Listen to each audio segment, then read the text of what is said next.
We've been fighting a long time, and we have all lost so very much, so many loved ones gone. But you are not alone. There are pockets of resistance all around the planet. We are at the brink. You have no idea how important you are. If you're listening to this, you are the resistance. Ave Maria Stella, Dei Mater Alma, ad semper Virgo, Felix te. Welcome back, everybody, to the continuing of the Councils of the Church series with Dr. Alan Fimister. Dr. Alan, thank you as always. Welcome back. Thank you. Now we're doing the Fifth Lateran Council, if I am correct. Correct? Yes. Okay. So the Fifth Lateran Council is the 18th Ecumenical Council, so we're nearly, well, not nearly there, but we're in striking distance of the end. There's 21 in total, so there's just Trent, Vatican I, and Vatican II to go. Lateran V is a very strange council. So it's held between 1512 and 1517.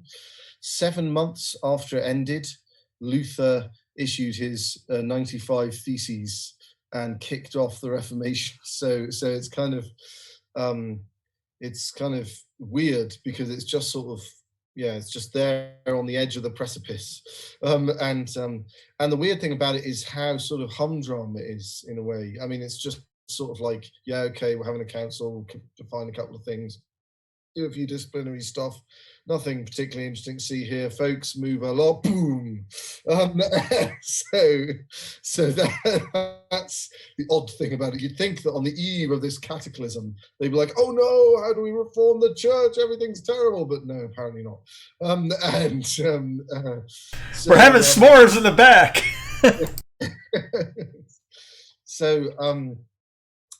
So why is that? Well, so as we mentioned last time, the Council of Florence being such a huge success, and Eugenius IV managing to get that nice little paragraph into Lectentor Caeli, the bull of reunion with the Greeks, about the divine institution of the papacy and its power to rule the church and teach and all that kind of stuff.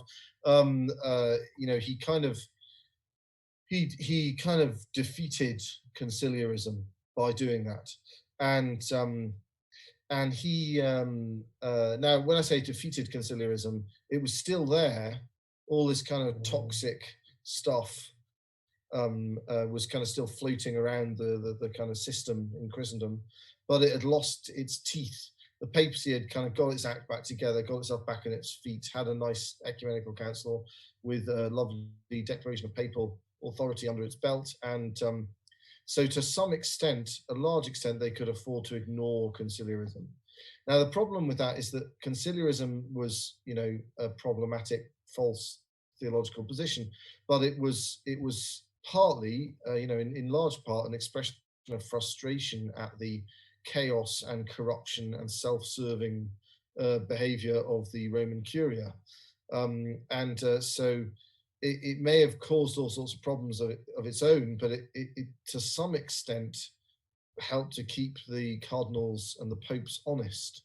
And so once it had been smashed on the head pretty thoroughly by the Council of Florence, that countervailing force to the sort of general bureaucratic tendency of corruption was gone.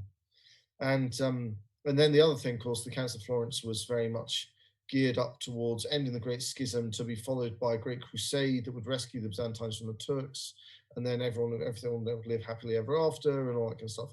And that didn't work. There was a great crusade, but as we talked about last time, the Venetians reneged on their promise to stop the Turks moving their armies across into Europe.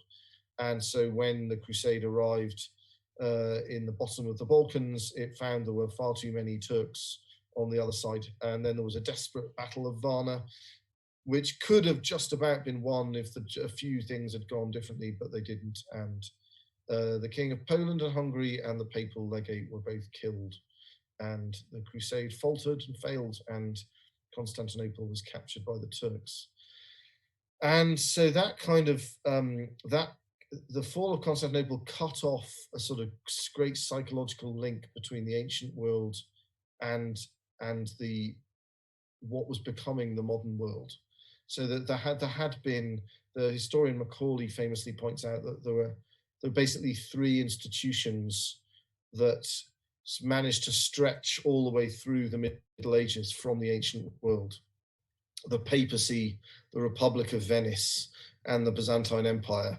And the Byzantine Empire was destroyed at that point, and that's basically seen as the end of the Middle Ages. So in a certain sense, it didn't have a chance of getting it to the modern world, because its destruction defines the beginning of the modern world and the end of the Middle Ages.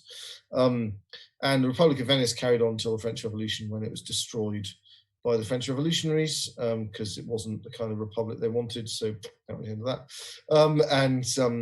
So the papacy, as Macaulay points out when he was writing, was the only institution that went all the way back from when Christians were being eaten by lions in the Colosseum, all the way through to Napoleon and steam engines. So of course this and another thing which of course people didn't realize until they lost it, was that the credentials of the Holy Roman Emperors in the West as Roman emperors were, that they had some sociological, historical problems of continuity. Their main territory was in Germany, which famously wasn't part of the classical Roman Empire, and they didn't really rule Italy, although they did nominally rule northern Italy, but as we've discussed on a number of occasions, they didn't really rule it. It hadn't got to the stage in the 18th century yet where Voltaire famously said that it was neither holy nor Roman nor an empire. But I mean, it was beginning to fray its plausibility, and somehow the loss of its main rival. You say, we may not be, we may be a rather German and not be quite in the right place, but at least we don't speak Greek. So that in some ways the continued existence of the Byzantine Empire threw into relief those respects in which the Holy Roman Empire did have a plausible claim to be Roman: its Latinness and its Westernness and its greater connectedness with Rome, even if it didn't actually rule Rome itself. And so once the Byzantine Empire was gone, it somehow drew more attention to the less plausible characteristics of the Holy Roman Empire. But anyway, so there's this sense of rupture, is what I'm trying to say, a sense of a breaking off of continuity with the ancient world. And this reinforced the pathological tendencies inherent in the Renaissance. So the Renaissance the term itself is an insult, as originally intended, the word Middle Ages is an insult. So the word Middle Ages implying, but the dreadful bit between the wonderful classical bit and the wonderful Renaissance bit, and the Renaissance bit means the rebirth of the wonderful classical bit. So it's inherently problematic concept, right? But whereas the popes in the 13th century, when Aristotle was all these translations of Aristotle into Latin were being pumped into the West, were very nervous and cautious and put bans on the reading of Aristotle at universities, and took a long time, and it took St. Thomas's brilliance and genius in order to show that Aristotle could be domesticated and was in fact, once properly understood, very helpful for the Christian faith, and a sort of model process of discernment between the pagan and unacceptable elements and the authentic and true elements of something received from pagan antiquity in the form of St. Thomas, for Aristotle to gain the dominating position, which he eventually does in Christian thought. But when it comes to the Renaissance, the popes show no analogous caution at all. It's kind of like paganardi, yippee, and oh, wonderful pagan style Latin, etc. And so they just throw themselves in with abandon, and eventually Rome sort of succeeds Florence as the center of the Renaissance. So it becomes not just of the popes not terribly cautious about the Renaissance as a movement, they actually it ends up the papal court becomes the center of the Renaissance.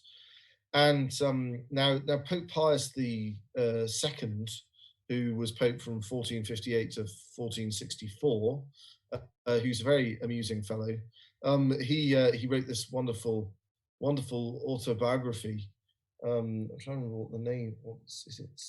I don't know what the actual Latin name of the autobiography is, but you can.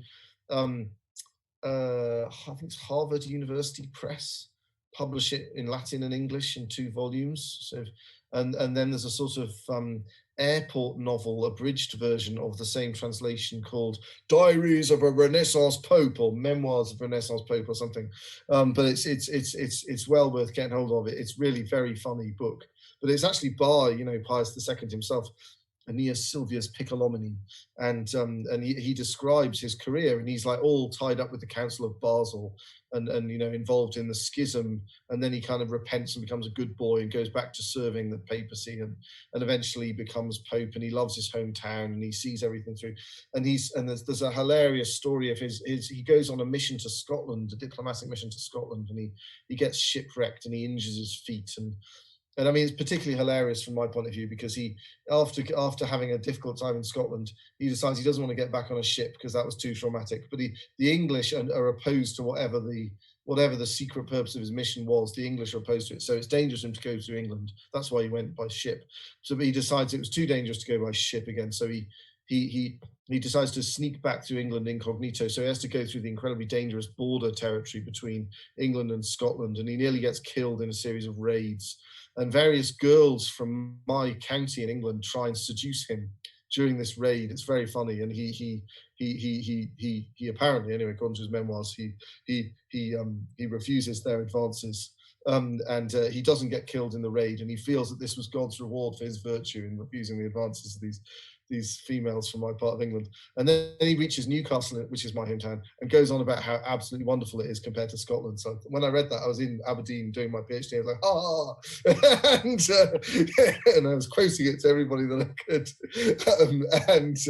Anyway, yes, total tangent, excuse me. But Pius II was very concerned about the fall of Constantinople, extremely upset about it. In fact, at the conclave at which he was elected Pope, Bessarion, if you remember the Bishop of Nicaea, who's one of the great Unionists, it's one of the great Unionists at the Council of Florence, he's nearly elected Pope. He loses by a few votes.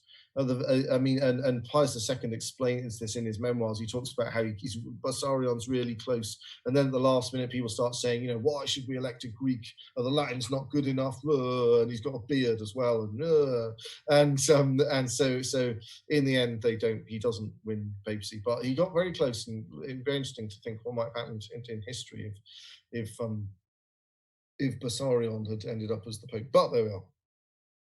He didn't. But Pius II went to great trouble to try and organize a crusade to save Constantinople, and he eventually, the Duke of Burgundy, who was liked to see himself as very swashbuckling, and he founded the Duke of Burgundy. Actually, was a sovereign ruler in his own right. He wasn't just a local aristocrat. He ruled basically the whole of what we now think of as the Low Countries, Belgium and the Netherlands, and so he was very powerful, very rich, because that part of Europe was extremely rich. Complicated reasons due to the wool trade and various things, and a very vibrant culture. And he founded the Order of the Golden Fleece, which is a famous secular order of knighthood in Christendom, which still exists. This has 2 branches now. The King of Spain disposes of one of the Spanish branch of the Order of the Golden Fleece because for reasons we may or may not go into, but and the head of the House of Habsburg, the chap who would be the Austrian Emperor, Archduke Karl, he disposes of the Austrian branch of the Order of the Golden Fleece. But anyway, Duke of Burgundy was a very swashbuckling character, and he pledged that if any other Christian prince was willing to go with him to liberate Constantinople on a crusade, he would also go. And I think that was a sneak he promised, because I think he thought, well, I don't really want to go, and none of them really want to go, so I can pretty much rely on the fact that no other Christian prince will. But then it'll look like I really wanted to go, but no one will come with me. So what can I do? And Pius II is initially terribly pleased by this, and then begins to suspect precisely what I just described, and gets more and more frustrated. And eventually he says, right, well, I'm a bloody Christian prince, so I'm going to go on crusade in person. Ha! Duke of Burgundy. So there you are, called your bluff. So and it's very sad. The end of his memoirs, he travels up to northern Italy, I can't remember where it is, where he's supposed to rendezvous with the Duke of Burgundy, and he's all full of hope. And he's a very old man. He has to be carried in a litter because of his injury. I think his feet froze or something during his shipwreck in Scotland or something terrible. And he never completely recovers from that, so he has to be carried on a litter. But anyway, he's off to go and fight in crusade, and he ends his memoirs with him leaving. And he sort of dies of a broken heart because when he gets there, the Duke of Burgundy doesn't turn up. And so the crusade never happens. Now, I mean, whether it would have succeeded or not is a very difficult question, because, I mean, the Turks were pretty scary, and they were at their sort of height in those days. And who knows? Of course, Christendom was also, you know, in some ways, in material way, was about to have an explosion of power. But whether they were really capable of facing the Turks or not at that point is not clear. I mean, and somebody made a meme I saw. I need to send it to you. Of what would you do with a time machine? And the bottom of it has Rambo outside of Constantinople. Yes. I must admit, I have to confess, I've often not particularly associated with Rambo, but I have often had similar thoughts about machine guns and rocket launchers and coming to the aid of Constantine the 11th, I probably have to get some of my in-laws to help me, because I'm not sure my technical skills are quite what they would be.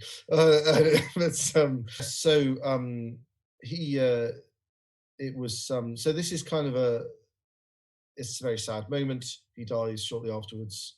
As I say, the Turks were not actually, they didn't really get driven back properly until 1683, and the great victory of the King of Poland, Jan III Sobieski, at the Battle of Vienna, Second Siege of Vienna. They were already going to get to Vienna and besiege it within a few years of Lateran V, in fact.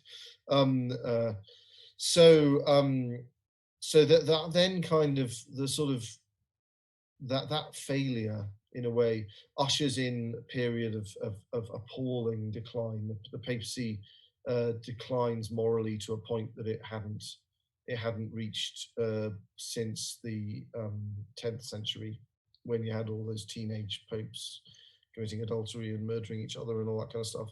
And it never gets, I suppose, quite as bad as the 11th century, but I mean, it's definitely knocking on the door of that territory. And, you know, you openly acknowledged illegitimate children, popes reigning as sort of sybaritic princes, and concentrating their efforts on trying to get dynastic marriages for their children, rather than notoriously keeping mistresses and poisoning cardinals and Lord knows what else. I mean, really, really terrible stuff.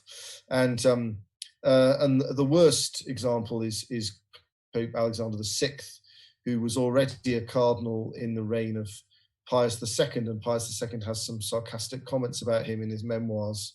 And I think that, I'm trying to remember, I think it might be when one of the brothers of the last Byzantine emperor brings the skull of St. Andrew, which had been rescued from the sack of Constantinople. He brings it to Rome, and it's received with immense sort of splendor and great processions and piety and stuff. And I think, now I'm trying to remember, I hope I've got this right, but I'm trying to remember that I think it's at that point that even Cardinal Borgia, who is going to go on to be Alexander VI, is seen to be moved and to weep tears of repentance at this moment.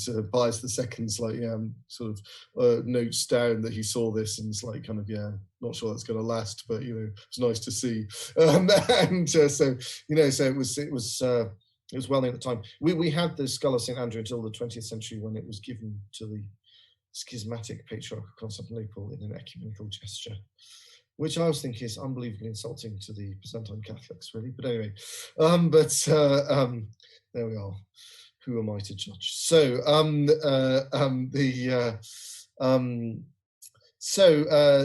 Cardinal Borgia becomes Pope. He's absolutely horrendous, and you have an interesting moment,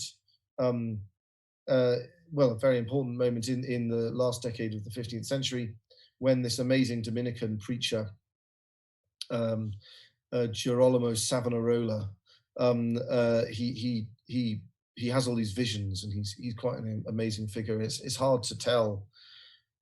It's hard to ever really be sure what to make of him, whether he's absolutely crazy and led astray by some evil spirit, or if he's like a volcano of sanctity that has just never been canonized because he's too problematic for the popes to deal with psychologically. But his sermons are so, he's actually from, where's he from again? I'm not saying town is now. But anyway, but he, is it Ferrara? Anyway, he's so incredibly powerful in his preaching in Florence that he basically takes over the city. He never rules the city. He never becomes a citizen of Florence. But vast multitudes attend his sermons, to the point where at one point he's preaching outside the cathedral in the main square in Florence, because that's the only place big enough to have to the inside the cathedral is too small, and they actually have people standing at the top of the streets listening to what he says, and then shouting it down the streets, radiating off from the cathedral square, so that people can hear it all the way down the streets leading. So it must have been an amazing experience. And Florence was the center of this kind of neo-pagan Renaissance culture, and he completely transformed it. I mean, people were very sort of shocked at the time, that this sort of Amsterdam suddenly turned into, or San Francisco was suddenly transformed into, this city monastery of incredibly fanatical ascetic believers, but he had his San Marco, the Dominican friary there, was so observant. It became the largest religious house in the world or something at some point. It was hundreds and hundreds of friars there, and they were all like the sons of the highest aristocracy of the area, and so everyone was very shocked that they were going off to join this monastery. And he came into a very sharp conflict with Alexander VI, partly because he led by his visions, he didn't want Florence. Under his influence, Florence did not ally with.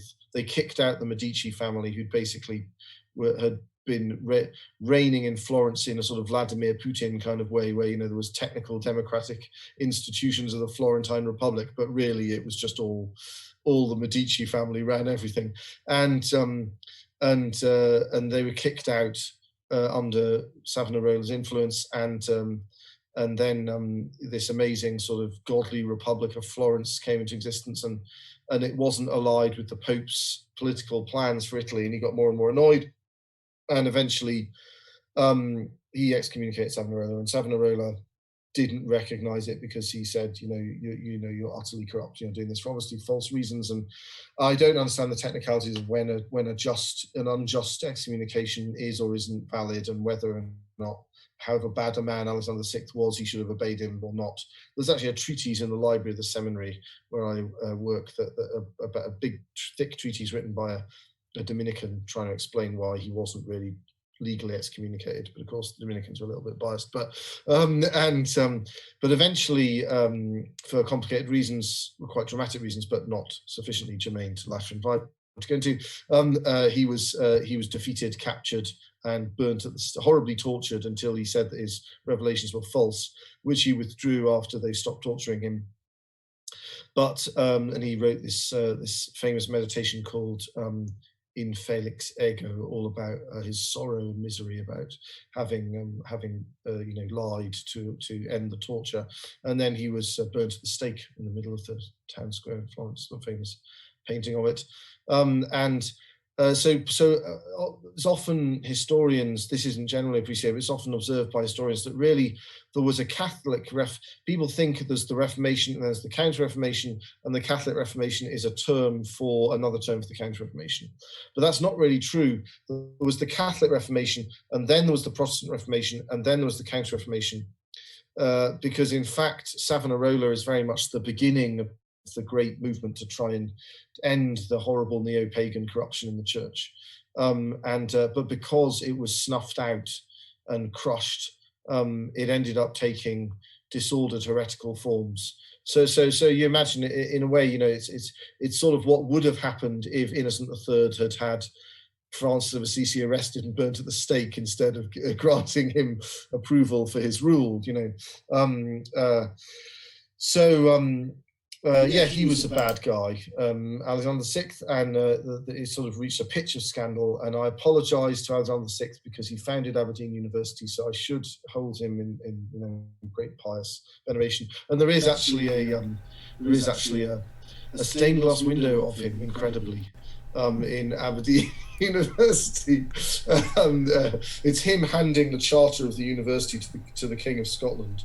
But nevertheless, I mean, it's quite remarkable that there's a stained glass window somewhere of Alexander VI. I showed a picture of it to Father Benedict Groeschel once, and he was absolutely speechless that somewhere in the world there was a stained glass window. I mean, he was shocked and then very amused, but initially really quite shocked when he saw it.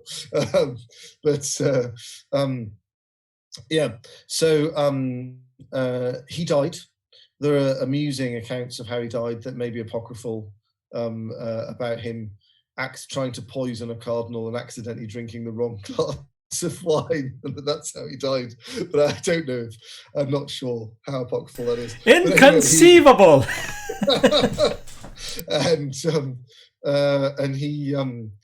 His illegitimate son, Cesare Borgia, he tried to sort of hack out a huge chunk of the Papal States and turn it into a great duchy for his son. In fact, his son had been a cardinal, but then he said, actually, I'm going to just steal a chunk of the Papal States and give it to you as a duke. So renounce your orders and your cardinal's robes, and we'll make you a duke instead.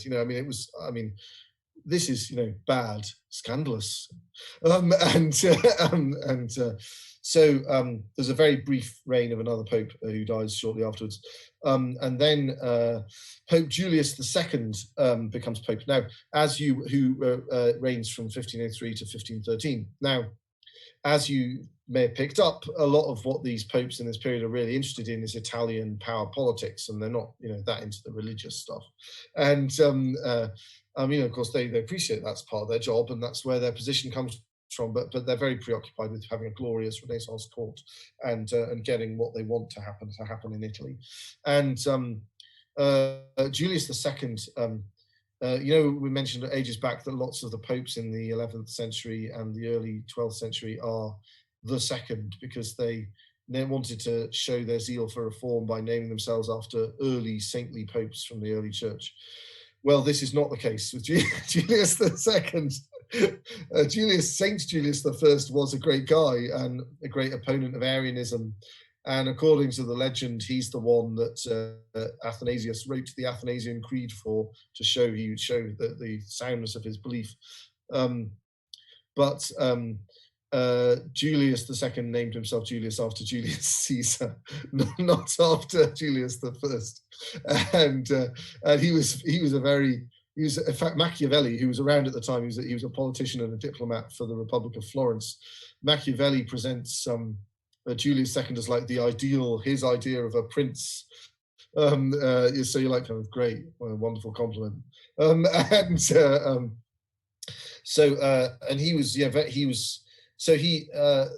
germane things for Lateran V are that he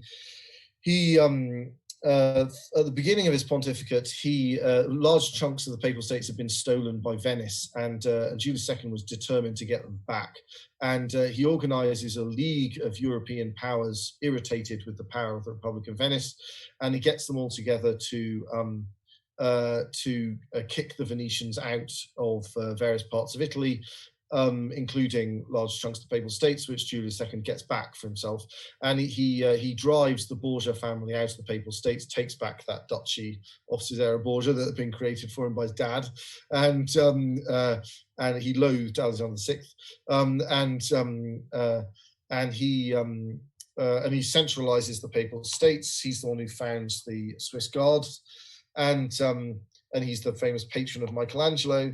And so, you know, but then he, and in fact, just to show you his kind of sort of zeal and self-belief, and he demolished St. Peter's Basilica. So basically, St. Peter's Basilica was in a terrible state. This has been built by Constantine, but of course it was very old and it had been horribly neglected during the Avignon papacy. There were nobody there. And then after the Avignon papacy, the Roman popes were preoccupied with defeating the Avignon and the Pisan popes. So it had been really not properly looked after for a very long time, and it was in a really bad way. And various popes have been desperately trying to prop it up. And but this kind of weird neo-pagan self-confidence, and this is part of the problem. You see, these popes were not consumed with guilt about their dodgy pagan lifestyles. They were kind of like, yeah, well, you know, obviously I should probably go to confession before I die, but I mean, it's you know, and there's a famous painting by Raphael of Julius II at prayer, which includes a picture of his illegitimate daughter, you know, on the other side of the painting. And so I mean, you know, they weren't who was married off to an important princely family, and it was a very powerful woman in Italy, and you know, it was just all seen as much too normal. And this is part of the problem of what I was talking about the conciliarism having been taken away as a real danger, and therefore that there was nothing to frighten them back into behaving properly again. And but there's great self-confidence about this. So he decides, well, you know, I'm a great man, a great pope. I'm conquering these areas. You know, I'm a great patron of the arts. Renaissance is now centered on Rome. So he wants to build the greatest church in Christendom. So he decides to knock down St. Peter's Basilica and build the largest church in the world to replace it. And he gets Michelangelo to design it. So the St. Peter's Basilica that's there now is if you saw a model of the one Michelangelo designed, you'd kind of realize it was the same church, but it's undergone a number of significant changes in the course of it. It took 100 years plus to construct, but it was and it was modified in the course of that time. It was originally designed to be a Greek cross, so with arms equal length, which would have made, and it was designed to have a Pantheon-style dome that would have been more hemispherical. So it would have been, it would have been more perfect as a church, though perhaps in some ways more pagan, perhaps as a church. In the end, they extended the nave during the Counter-Reformation because they became very in to have large naves so that you could pump in the punters to listen to sermons, you know, about Catholic doctrine, because they finally realized, with, you know, half of Christendom in flames, gosh, perhaps we ought to explain the faith to people in case they decide to become Protestants. So the nave got extended. So as a result, the sort of slightly weird egg-shaped dome of St. Peter's as it is now is built instead. So because otherwise you wouldn't be able to see it in St. Peter's Square, because the longer nave would have eclipsed it. And as it is, have you been to St. Peter's? Never been to Italy. Never been across the pond. You're like Maximus in Gladiator. Yes. Yeah. Never been to Rome. I know the idea of Rome. Yes. If you're in St. Peter's Square, you can see the dome, but the dome is in fact foreshortened because of the nave. You can't, so you can only see its real shape and size from the river, basically. And then as you go up towards St. Peter's, the facade begins to rise up. So you can still see a lot of it. Probably it looks a bit more like the hemispherical dome that you would have seen if Michelangelo's version had been built by the time you get to, because of the naming. So it took a long time, very expensive, extremely largest church in the world, at least for a very long time. I think some crazy dictator in Africa built a replica of it that's bigger somewhere in Africa, like in the 20th century, like out of concrete. I'm not sure. I think it was the dictator of the Central African Republic who had himself crowned in a reenactment of Napoleon's coronation ceremony. And I think that's right. I might be getting this wrong. But anyway, it was the largest church in the world, and you know, except for those people who take their holidays in the Central African Republic, in many ways remains effectively the largest church in the world. Anyway, so he He knocked it down. Obviously, he needed a lot of money in order to build. It's incredible. Shows incredible chutzpah for him to knock it down. And he needed a lot of money to rebuild it. So he came up with the idea. Well, he thinks, well, it's a very pious purpose to rebuild St. Peter's Basilica.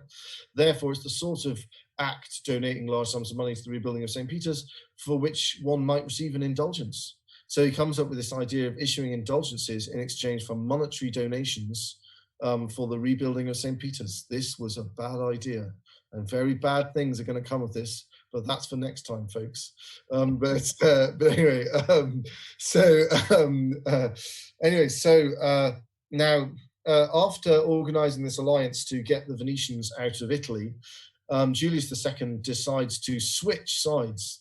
So apparently he was a proto-Italian nationalist, very sort of moved by a Renaissance view of the world. And according to this Renaissance view of the world, the Italians were the civilized Romans, and the people beyond the Alps were the barbarians. So he gets this idea that there's a heavy influence of non-Italian powers in the Italian peninsula at this time.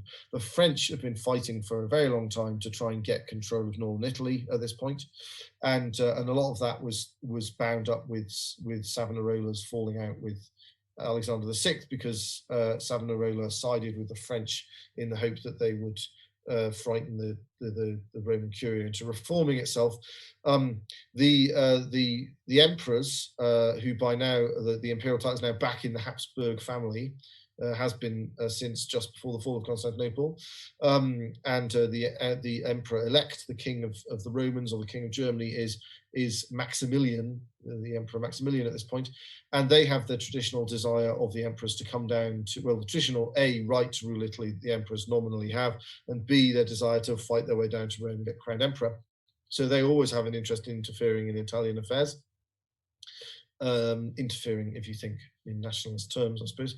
The kings of Aragon and the throne of Aragon has now been united with the throne of Castile because of the marriage of Isabella la Cattolica, the greatest queen in Christian history, probably, to Ferdinand of Aragon, has united two of the three great kingdoms of Hispania into what becomes the Kingdom of Spain, and Aragon controlled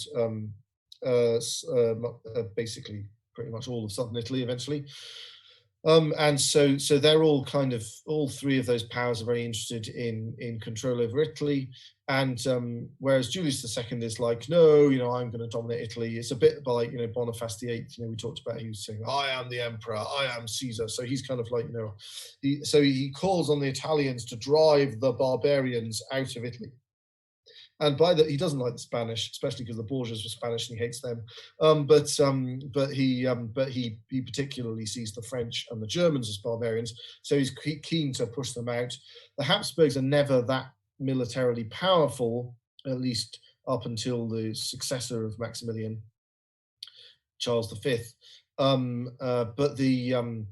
In fact, there's a famous saying of the Habsburgs, Ali bella gerunt tu felix Austria nuba, let others make war, you, happy Austria, marry. Because the Austrians got control of vast areas of the world eventually just by making incredibly clever marriage alliances. And Maximilian is just on the edge of that. It's just all about to click into place.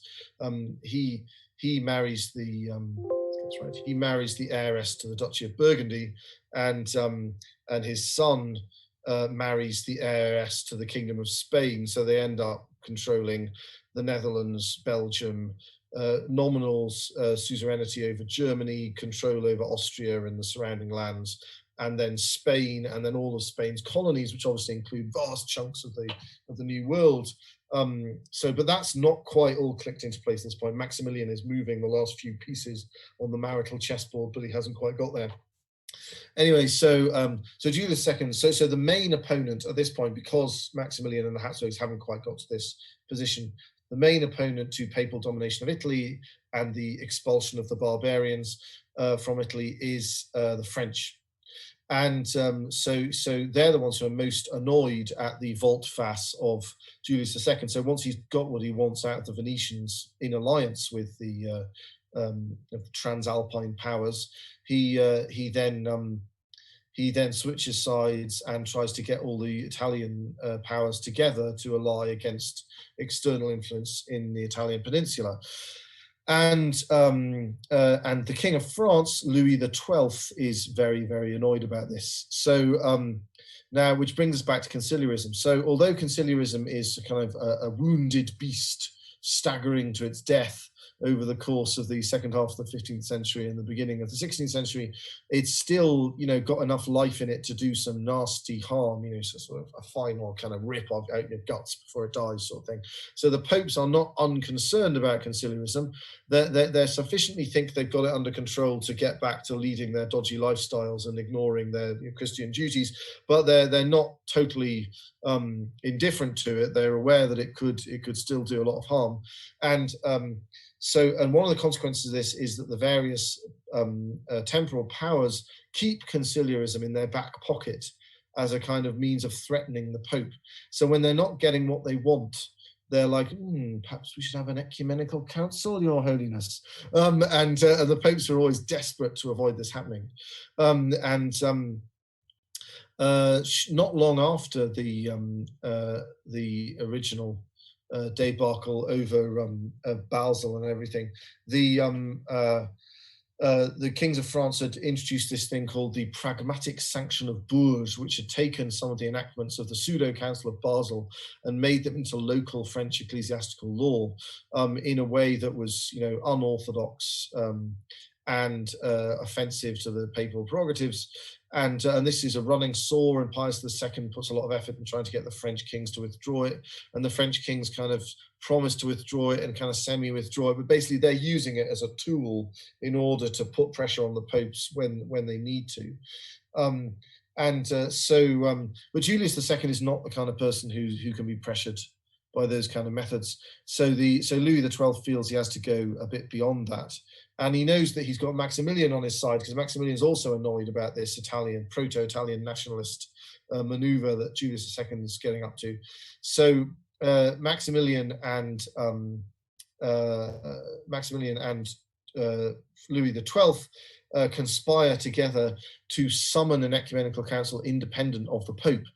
Now, when Julius II was elected in 1503, he swore an oath that he would bring about a crusade to get rid of the Turks, and that he would call an ecumenical council to bring about the reform of the church, because the popes may have been relatively indifferent to the staggering corruption of the ecclesiastical environment at the time, but everybody else wasn't indifferent. But he hadn't done really anything about this so far. So Louis XII is like, well, it's supposed to be an ecumenical council, and according to Basel and Constance, but of course we're talking about the illegitimate sessions of Basel and Constance, but that's still a contested point at this point. There should have been loads of ecumenical councils by now, because they were supposed to happen every 10 years. So the Pope swore an oath to summon one. He's not doing it. And I mean, even Savonarola, even though he was a Thomist and wasn't into dodgy conciliarist theories, he thought that Julius II's neo-pagan, Julius II, Alexander VI's neo-paganism was sufficiently apparent that he counted as a heretic, and therefore that the greatest temporal rulers in Christendom and the emperor would have the authority to materially convene an ecumenical council to assess whether or not he was truly of the faith. This was, people were desperate enough that even people who weren't conciliarists were coming up with arguments which may or may not be cogent as to how you might summon an ecumenical council to deal with at least a heretical pope. But obviously, Louis XII is pushing a more conciliarist line, whereby you could auto-summon an ecumenical council even just to deal with the unreformedness of the Roman Curia. Of course, one strongly suspects that Louis XII didn't care less about the unreformedness of the Roman Curia. All he was really interested in is irritating Julius II and reining in his frustration of his Italian plans.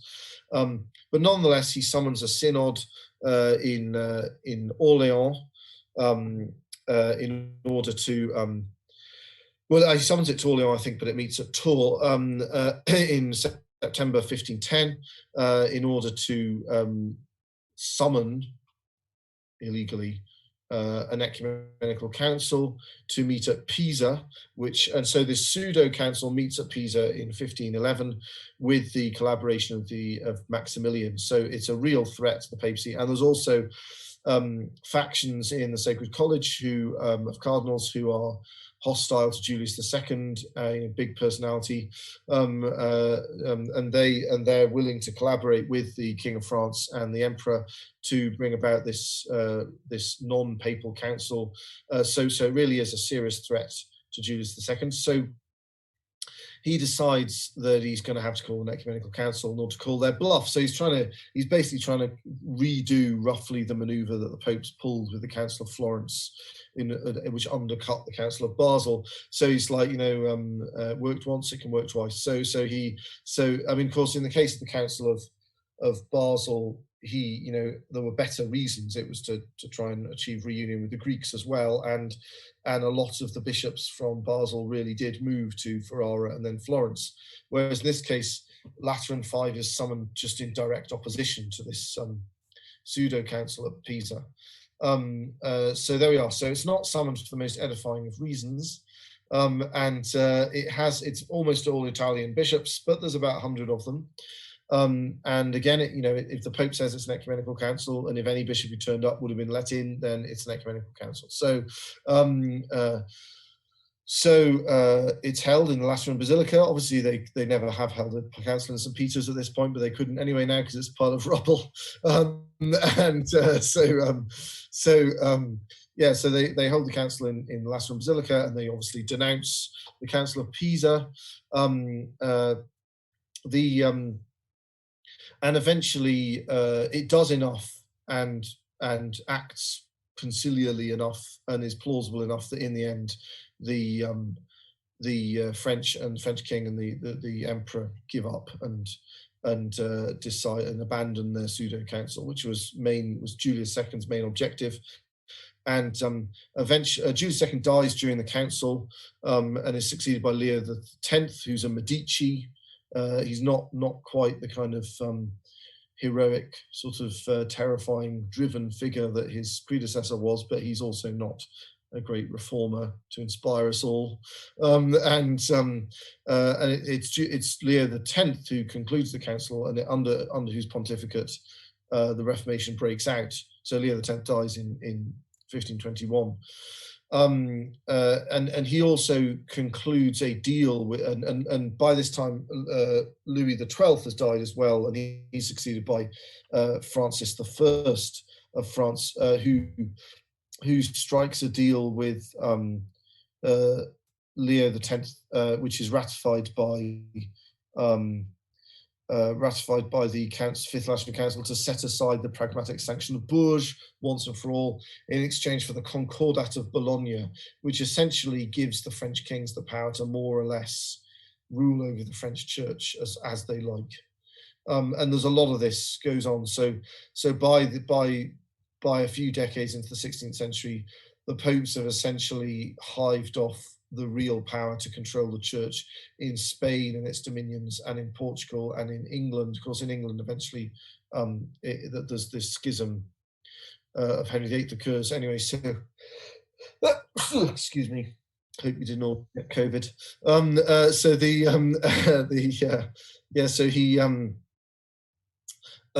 So they've hived off real authority over the church, these temporal rulers all over the place. But in exchange for avoiding conciliarist or later Protestant threats of schism, and that's what the Concordat of Bologna essentially is. But it leads to the setting aside of the pragmatic sanction of Bourges, which is much more offensive to the popes because it actually contains ideological conciliarist statements rather than just nationalist canonical provisions, as the Concordat of Bologna does. There are two important questions which are considered theoretical questions which are considered by the Fifth Lateran Council. One is the Mountains of Piety. The Mountains of Piety were sort of credit unions or pawn shops, PAWN, which were designed to help out very poor people who needed loans. but in order to avoid them falling into the hands of usurers. Various mendicant orders, particularly Franciscans, had created these things called mountains of piety, where basically people contributed capital, and then you could borrow money in exchange for kind of leaving an item which you could redeem if you got. So it's not usury, but some in the late Middle Ages, there was a lot of confusion beginning to develop as to what did and didn't constitute usury. Partly this is because of the reign of nominalism in half of the European universities. Nominalist metaphysics basically messes up the coherence of the account of what is and isn't a just price, and it, because usury, in the end, if you're trying to explain why usury is wrong, you get down to the fact that it's inventing non-existent value. But if you're a nominalist and you think that there's no real value to anything anyway, we just attribute value to it, then what's the problem with inventing non-existent value? All value is invented non-existent value. So plus the financiers of Italy and elsewhere had invented elaborate ways of concealing the usurious nature of loans and stuff, and so there's a lot of controversy as to what was and wasn't usury in this period. And some of the religious orders, again, these questions of theological and philosophical questions becoming confused because of the rivalry between different religious orders rather than because there's a genuine problem. It's very irritating. And so some of the rivals to the Franciscans have been like, the Franciscan usurers, supposed lovers of poverty. So the question of whether or not the Franciscans and others who created these mountains of piety were secretly practicing usury was an important one, and it gets resolved in favor of the mountains of piety at the Fifth Lateran Council. And I think there's still a really big bank in Italy. I think it was in trouble recently. There's a big bank in Italy which is called Mountain of Piety, or something like that. I remember seeing the cash machines for it around Italy. But anyway, I can't remember the name of it. So, but it's derived ultimately, and no doubt it's entirely usurious nowadays, but it's derived ultimately from these mountains of piety, which were attempts to find ways of providing credit without practicing usury for people who needed it in order to keep them out of the clutches of usurers.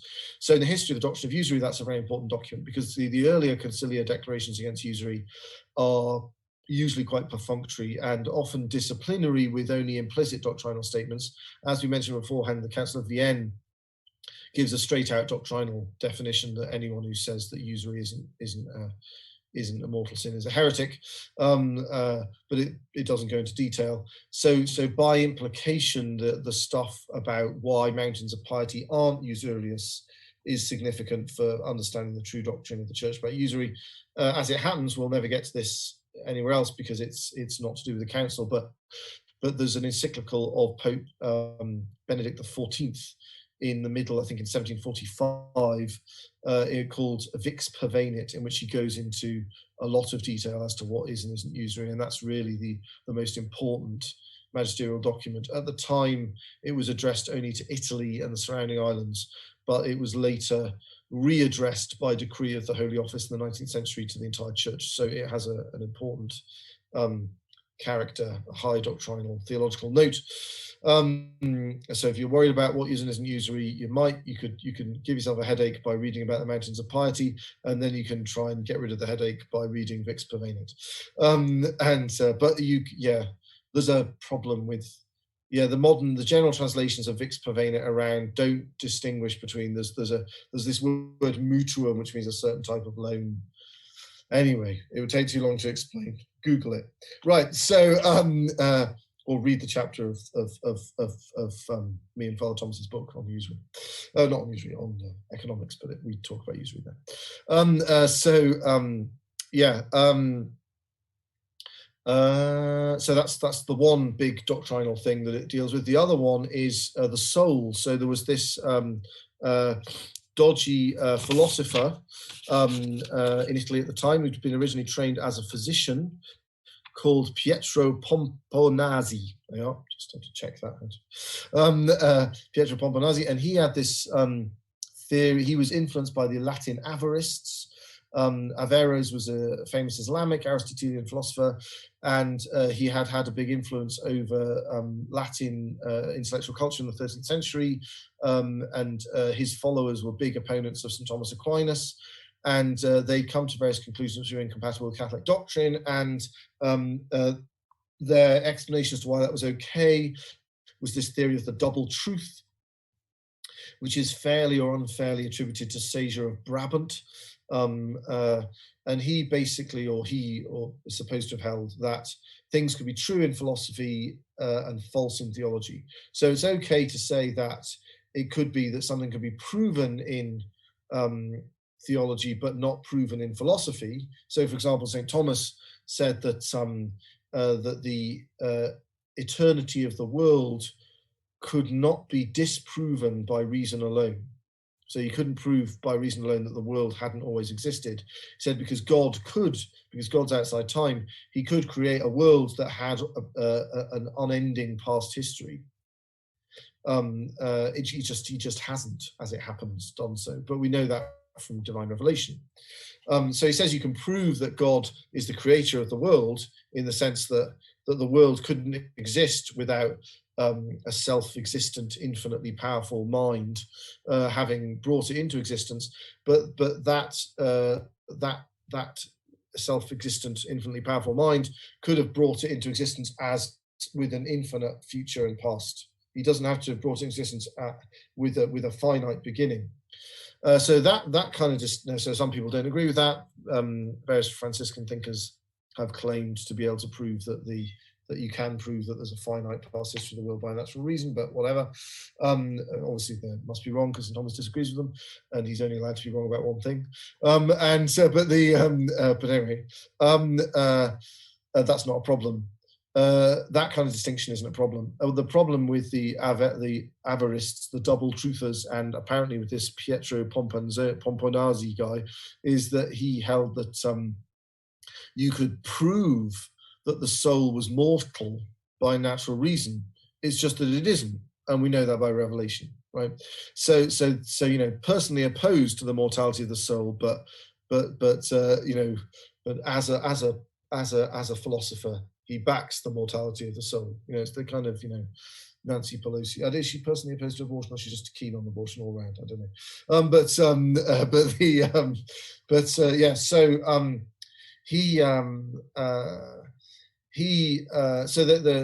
So Lateran 5 condemns this position. Now, the condemnation, there's some dispute among philosophers about this and historians, because the condemnation isn't as clear as it might be. It basically condemns anyone who suggests that there's any doubt concerning, let's see if I can find the text. Where are we? With the approval of the Sacred Council, we condemn and reject all those who insist that the intellectual soul is mortal, or that it is only one among all human beings, and those who suggest doubts on this topic.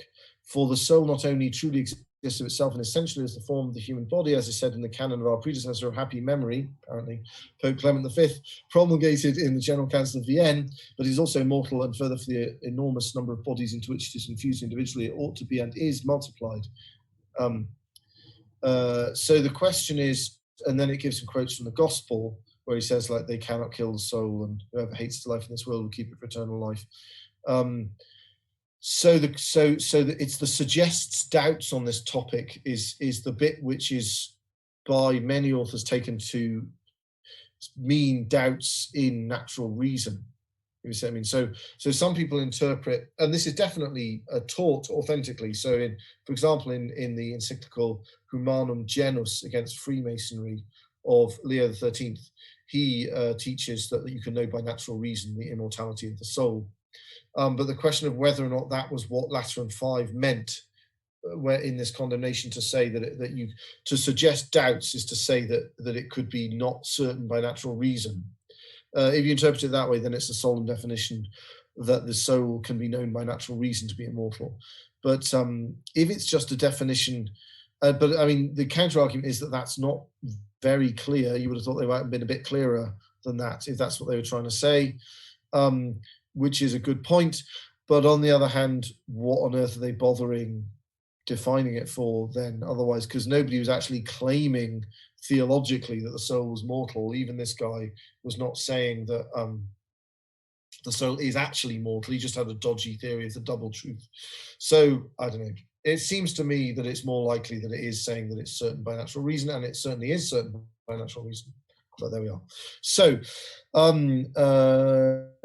two more interesting things. There was one of the attendees at the council, the Fifth Lateran Council, was Alessandro Geraldini, who you may not have heard of, but you should have done, because he is the first ever bishop of Santo Domingo in the Dominican Republic, which is the first diocese ever created in the Americas. And he was made the archbishop of it, and he was the first one. And to this day, which you may not know, and you should do, the Archbishop of Santo Domingo is the primate of the Americas. Bet you didn't know that, for that reason. And he's an interesting fellow. He attended, so he'd been made the archbishop, and he actually, he was no slouch. He left. He sailed off to Hispaniola to take up his see, and but before he did so, he popped over to the Fifth Lateran Council. So that was his kind of. My great uncle emigrated to Canada years ago, and he went to the last night of the promenade concerts before leaving in order to. So apparently the equivalent. Goodbye party for an archbishop of the Americas is to go to an ecumenical council, and then you wave goodbye and off the ship goes. So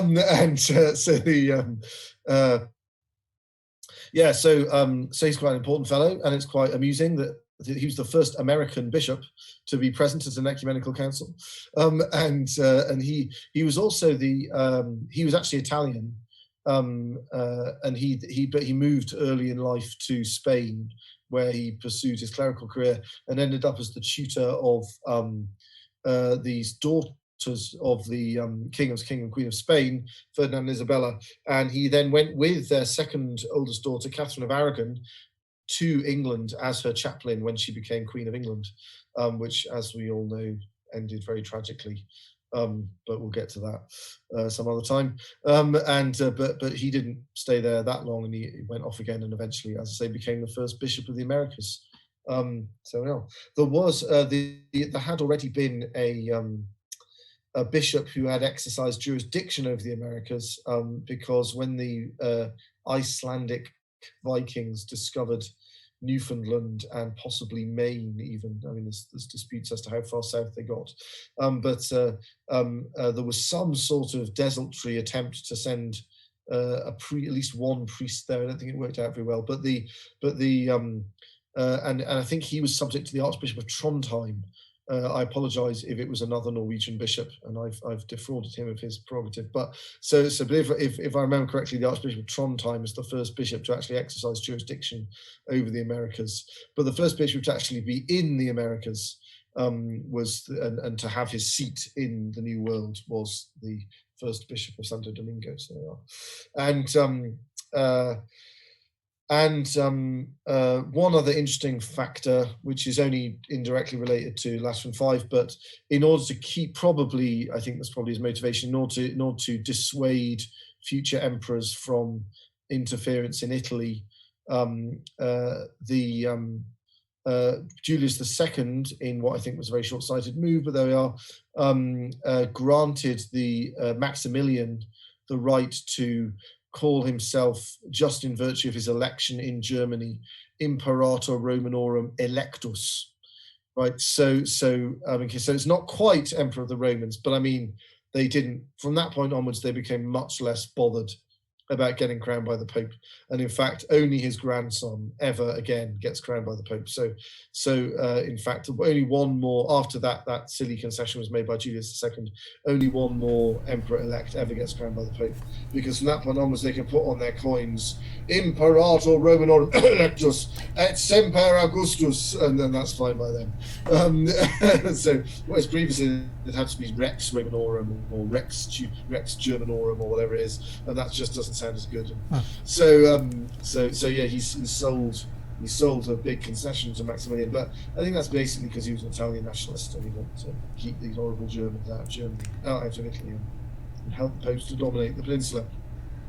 And although they never do dominate the whole of the peninsula, although Julius II had himself celebrated as the liberator of Italy, they never the papal state that survives until the French Revolution is essentially the state buttressed and fortified and centralized by Julius II. So there we are. So they think they get to the end of Lateran V. They think mission accomplished. We've made a few vague comments of a reforming nature, which we have no intention of following up.